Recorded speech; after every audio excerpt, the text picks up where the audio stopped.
Voltamos para o segundo bloco do programa Polêmica. Para você que ligou a TV agora, estamos aqui com o militar e escritor Jean Assunção. Eu aproveito aqui para mostrar a vocês, muitos já conhecem, muitos já leram e gostaram, o primeiro livro dele, Escolhas.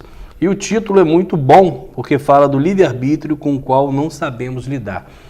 Pelo menos eu penso assim, que muitas das coisas que acontecem na nossa vida são adquiridas através das nossas próprias condutas, das nossas próprias escolhas, né? E o livre-arbítrio é a possibilidade que a gente tem de fazer ou não alguma coisa.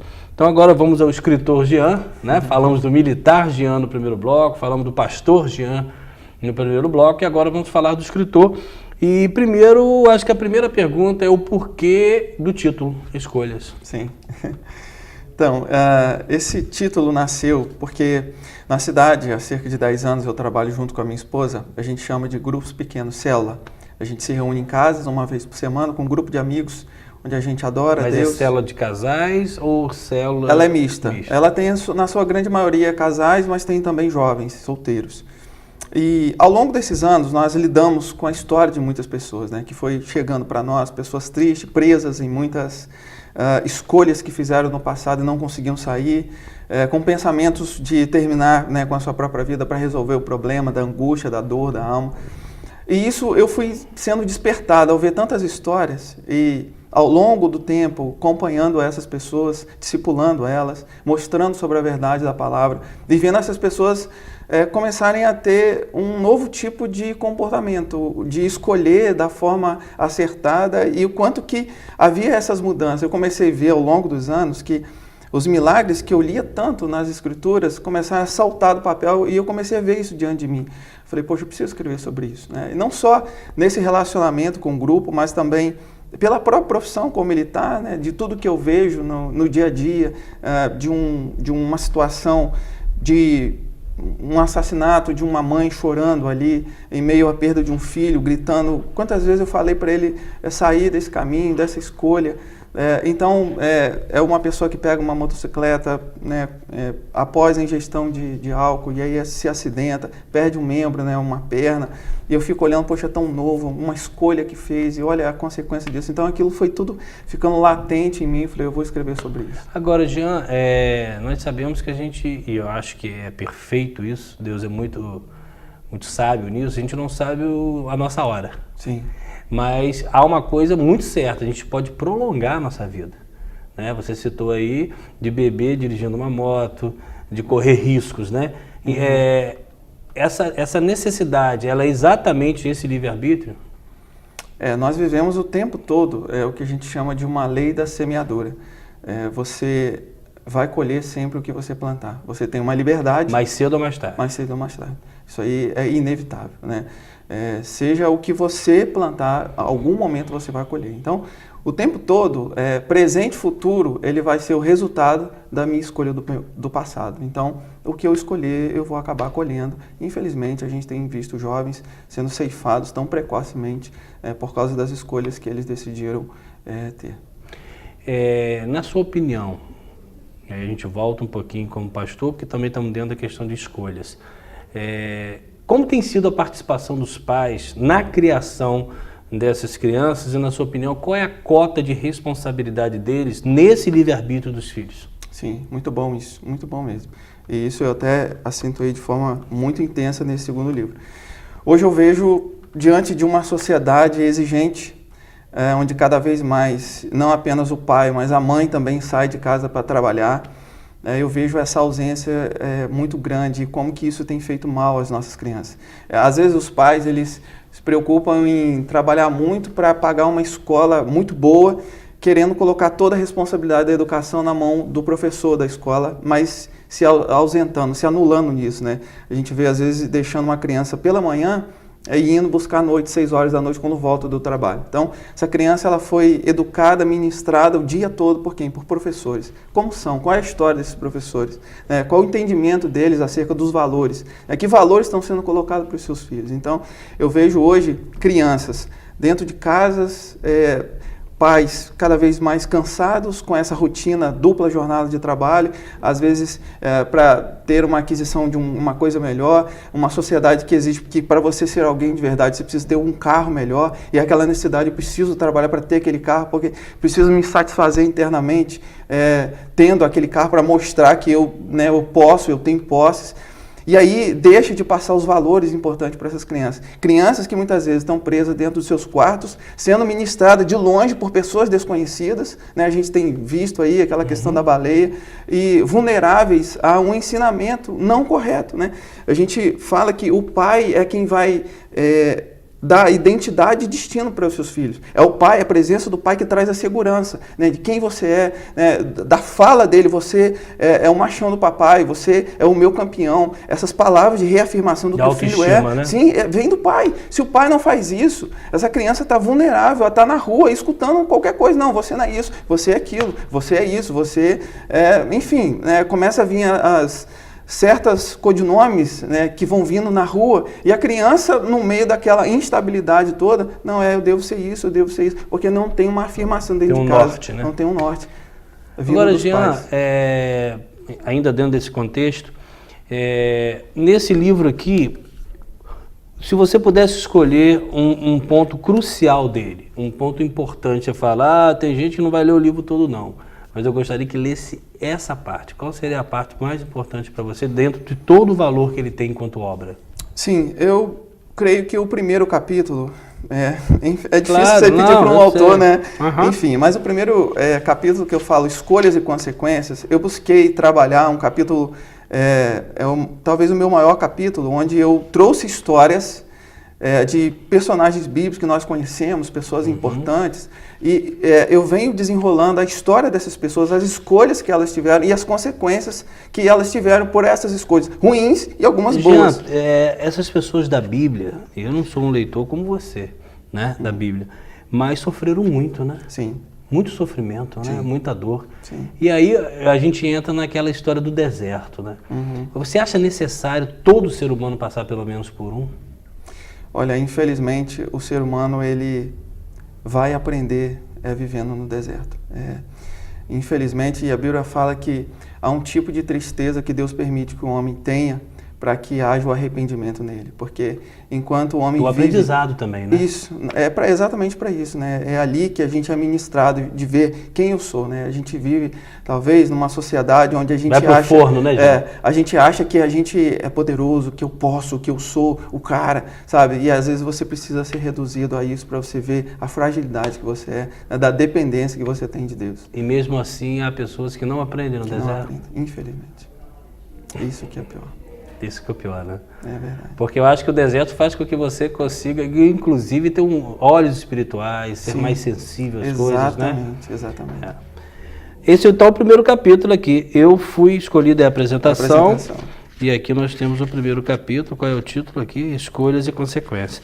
Eu acho que escolhas e consequências é praticamente uma base de tudo para a nossa vida, né? Exatamente. Agora, quando as escolhas são erradas, qual é o tempo da recuperação disso? Ou não tem?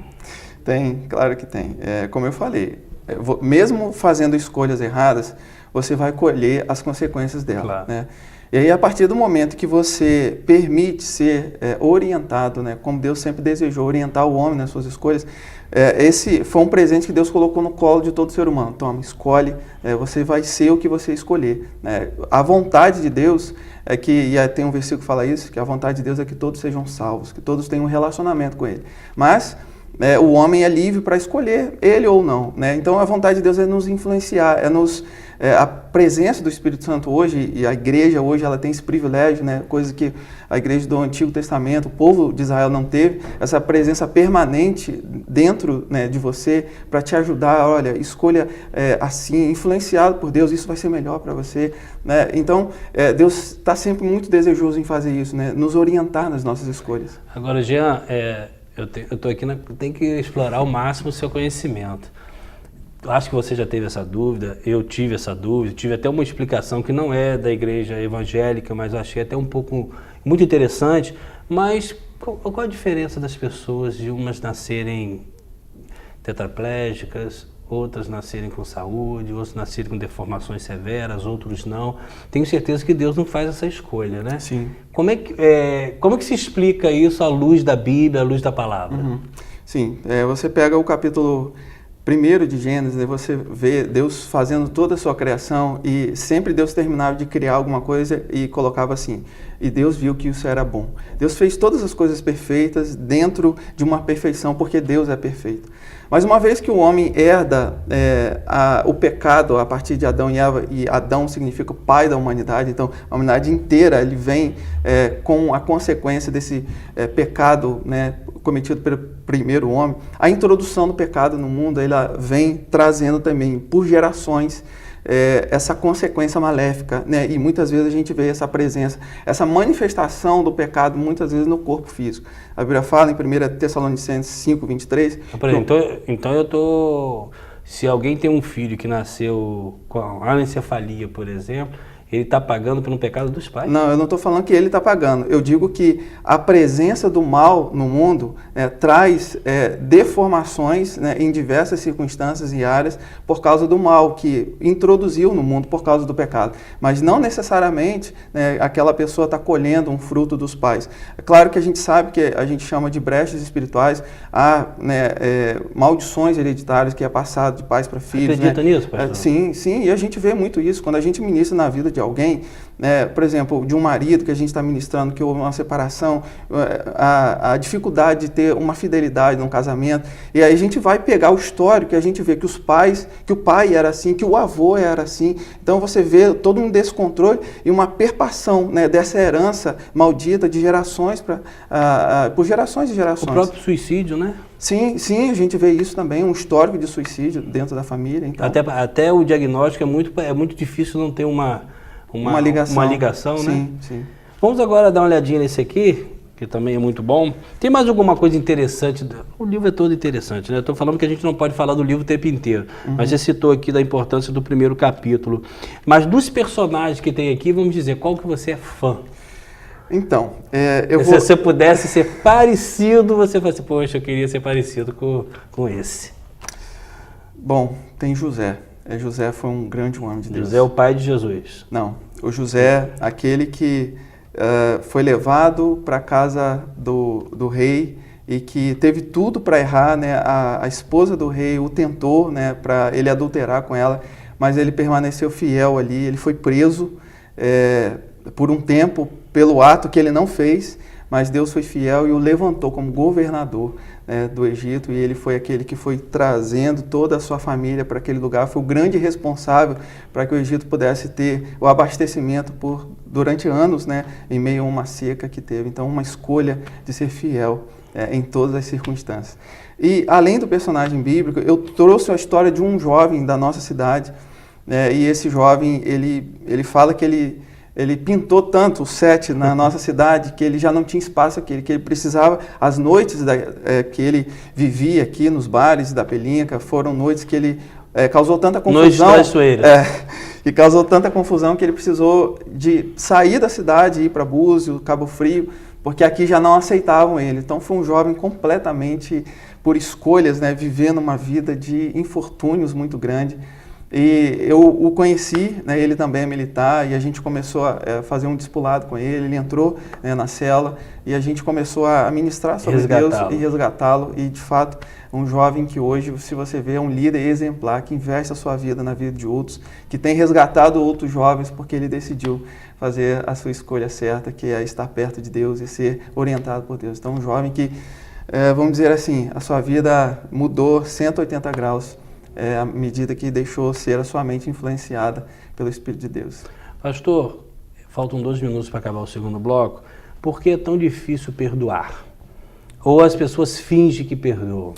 Sim, nós temos um senso de justiça muito grande. Nós queremos fazer justiça. A gente tem sangue nos olhos, nosso sangue ferve quando nós nos vemos numa situação injusta, né, que alguém provocou. E a nossa vontade, muitas vezes, é eu vou ter um ato que eu vou fazer essa pessoa pagar, né? Só que a gente fica presa a essas pessoas. A gente às vezes fala por boca, mas escolher perdoar não é um sentimento, né? Vamos dizer assim, eu estou com uma má vontade, é uma escolha, você precisa, né? Isso. Ela está aliada à libertação? Sim, porque você está presa a alguém. Eu falo que você pode dormir no seu melhor colchão, né, D33, com dupla camada, soft, você ter o seu travesseiro de pena de ganso, a cama mais confortável com lençóis finos, mas se você está presa a alguém por uma angústia de uma coisa que ela fez, você leva essa pessoa todo dia para a noite, para sua cama, e essa pessoa se torna um pesadelo constante na sua vida, enquanto você não se liberta dessa pessoa, não libera ela. E a Bíblia fala que existe apenas um justo juiz, que é Deus, então cabe entregar a ele segundo a justiça dele. Perfeito, estamos aqui com Jean Assunção, vamos ao intervalo, daqui a pouco a gente volta.